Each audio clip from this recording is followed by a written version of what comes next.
We're looking at the reign of Queen Elizabeth I, so 1558 to 1603, and how it became this absolute golden age for English culture and writing. I mean, we are talking about a lightning-fast transformation here. The English language literally went from being this highly localized, kind of secondary dialect to suddenly stepping onto the world stage as a total literary powerhouse. It's an unprecedented flowering of drama, poetry, prose, the whole shebang. So we're going to break down exactly how this happened, who the major players were, and why the stuff they invented is still, essentially, the foundation of everything we read today. To really wrap our heads around this vibrant period, we'll follow a quick four-act structure: setting the stage, the players, forging new forms, and the lasting legacy. Okay, let's look at Act 1, setting the stage. So between Elizabeth's crowning in 58 and her death in 1603, the cultural landscape of England literally, physically transformed. Just look at the late 1500s. Within a span of barely 2 decades, you have these massive, purpose-built playhouses like the theater and the incredibly famous Globe popping up. This is a huge deal because suddenly drama is yanked right out of these exclusive royal courts and brought straight to the everyday masses as a booming commercial industry.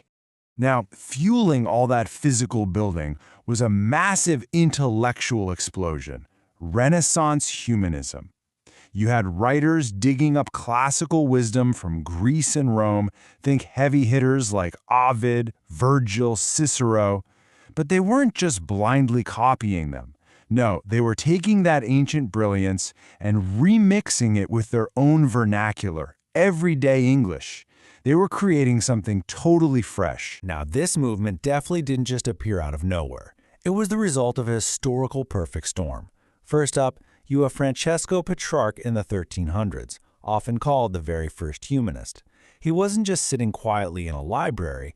The guy was actively hunting down and copying lost Latin manuscripts, specifically Cicero's letters, totally insisting on the immense moral value of the ancient world. Then, fast forward a bit to the mid-15th century. Gutenberg invents the printing press around 1450, which makes spreading these recovered texts vastly more efficient. It's like the internet of the 1400s.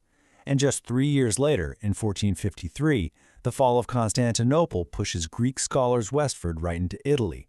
This wasn't just a migration, it was a desperate rescue mission of ancient knowledge, bringing precious, unread Greek manuscripts straight into the West. So that combination, early manuscript hunting, a massive technological printing boom, and a sudden influx of ancient Greek philosophy, that's what ignited a Europe-wide intellectual revolution. So the absolute most crucial concept to wrap your head around here is the Latin term studia humanitates. I mean, this is literally where we get the word humanism, but back then it wasn't a secular life philosophy. It was actually a brand new educational program. Think about the subjects we're talking about: grammar, rhetoric, poetry, history, moral philosophy. They were all drawn directly from classical authors. And the goal? It wasn't just to memorize a bunch of facts. They were actively trying to form an eloquent, socially effective, and above all, virtuous human being. Basically, they were trying to engineer good citizens. And honestly, this exact curriculum is the underlying reason why you and I still had to take grammar, history, and literature in school. To really fuel this curriculum, humanists relied heavily on the principle of ad fontes, which translates to the sources. See, for centuries, medieval scholars had been relying on translations of translations, plus all these dense, heavy commentaries about those translations. It's like a massive game of historical telephone.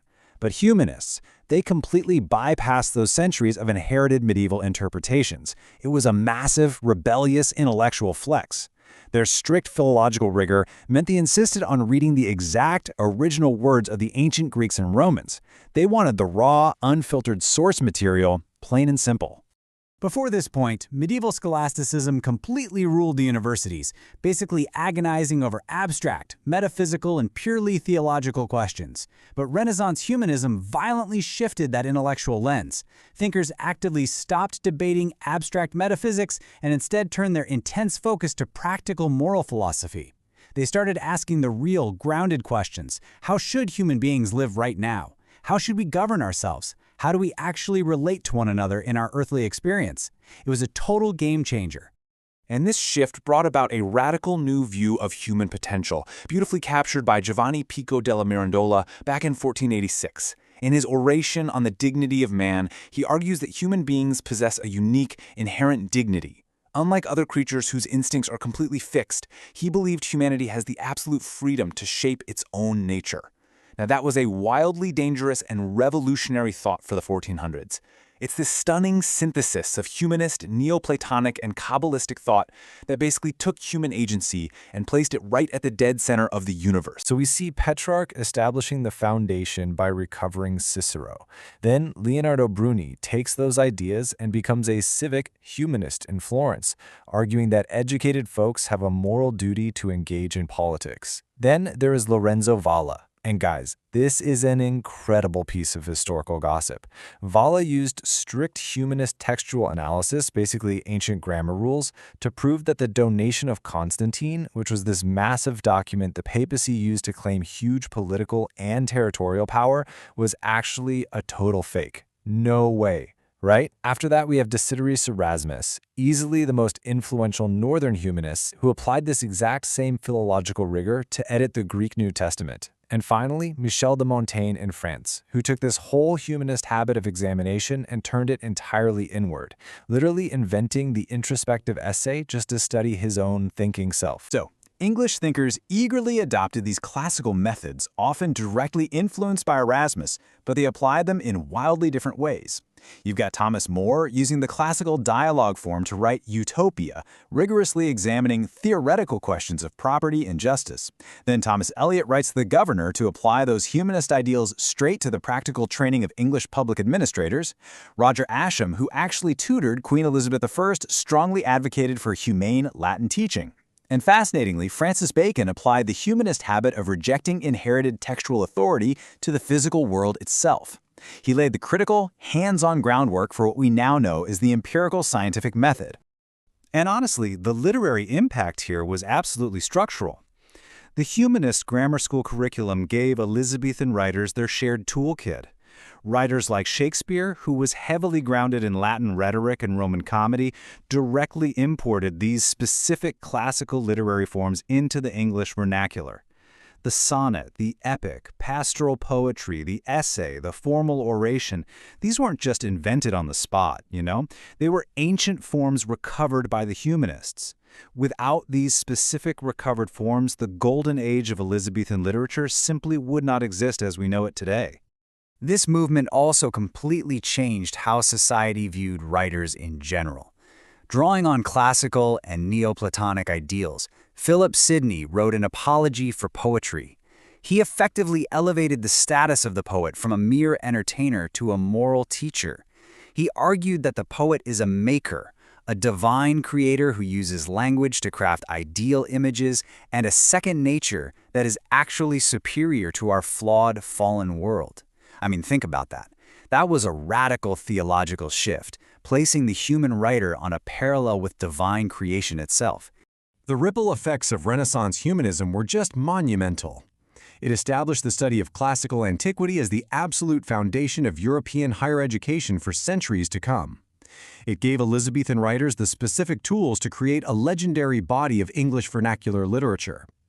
By teaching people to reject inherited authority and go straight to the sources, it laid the necessary structural groundwork for the scientific revolution, Enlightenment rationalism, and eventually modern secular humanism. Literally everything from the modern university system to the scientific method traces its DNA directly back to these specific thinkers. And this created an absolute perfect storm for writers. English was finally kicking Latin out of the top spot as the prestige medium for art. But, writers still had to pay the bills, right? So you get this really fascinating patronage system. You have highbrow nobles, like the Earl of Leicester, bankrolling the artists. While at the exact same time, those democratic public playhouses are uniting rich and poor citizens under one roof. It's a wild cultural mix. You've got people obsessed with idealized pastoral romances and those super strict Petrarchan sonnets, which are basically these highly formal, obsessive love poems. It was just this ultimate collision of elite backing and mass market appeal. All right, moving on to Act 2, the players. Let's meet the brilliant minds who actually thrived in this ecosystem. The sheer volume of world-class output happening right now is just staggering. You've got Edmund Spenser dropping the massive epic The Faerie Queene and literally inventing his own poetic rhythm, the Spenserian stanza. Then there's Philip Sidney, laying down the actual foundations for literary criticism. And we absolutely can't forget Christopher Marlowe. He takes blank verse, these unrhymed lines that sound remarkably like natural human speech, and uses it to make English tragedies like Dr. Faustus incredibly dynamic. And, well, then there's William Shakespeare. His histories, comedies, tragedies, the 154 sonnets. I mean, he is the canonical center of English literature for a reason. What's really cool is the massive stylistic experimenting happening here. On one side, you've got John Lyly. He's famous for euphemism, which is this incredibly elaborate, ornate, super artificial way of writing. But then, right on the exact opposite end of the spectrum, Francis Bacon publishes his essays. Bacon is all about sharp, precise, punchy, philosophical observations. So you have these two completely different styles existing at the same time, and both become wildly influential. But hey, it wasn't all high philosophy and fancy courtly romance. You had writers like Robert Greene churning out what was basically the 16th century equivalent of true crime tabloids. He's writing these prolific pamphlets documenting the gritty, everyday low life of London. It just goes to show that Elizabethan literature was capturing the entire spectrum of human experience, from the royal court straight down to the gutters. So, we know the players. Let's look at Act 3, forging new forms. Fueled by the printing press and these packed public theaters, writers weren't just writing. They were literally inventing the building blocks of modern storytelling. Drama completely explodes into these specialized genres like history plays, romantic comedies, and tragicomedies.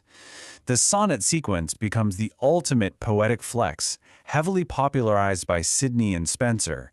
Bacon brings the essay format over to English literature, and prose starts pushing boundaries, blending politics with fantasy in these deep pastoral romances.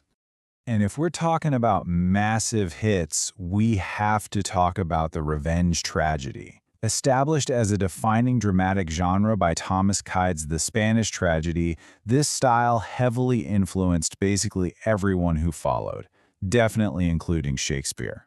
Turns out Elizabethan audiences absolutely loved dark, violent, blood-soaked thrillers just as much as we love our modern true crime today. No doubt about it. Which brings us to our final act, the lasting legacy. If you only take away one thing from this explainer, let it be this. The English language itself is the real hero of this story. Think about it. In just a few short decades, this era established English as a full literary language.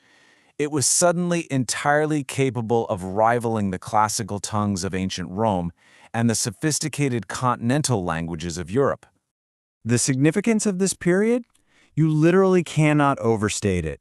It permanently grounded English literature in a canonical center with heavyweights like Shakespeare and Marlowe.